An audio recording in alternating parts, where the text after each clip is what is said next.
Welcome to Burlap Teachers. Enjoy the video. You begin by collecting essentials: app name, version, and the last time it worked. This matters for targeted fixes. Once done, open Task Manager and end any hung app or installer processes because leftovers block relaunch. Make sure Windows Update is current, disk space is available, and your account has administrative rights. These prerequisites prevent permission and compatibility issues. Now, prepare to repair files and reset app state. You'll try the built-in repair first.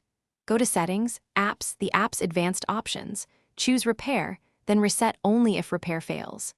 If that doesn't work, run the installer as administrator or uninstall through Settings and reinstall from the official source, because clean installs remove bad configs.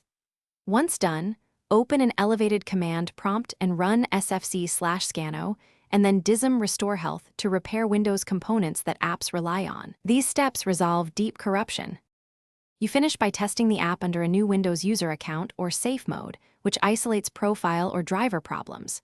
If it still fails, open Event Viewer and the app's logs to capture error codes, because specific messages point to a precise fix. As a last resort, roll back recent drivers, uninstall recent updates, or restore Windows to a previous state. These undo changes that broke the app. If none of that works, note the error and seek targeted help. Thanks for watching. Consider subscribing if this video helped you.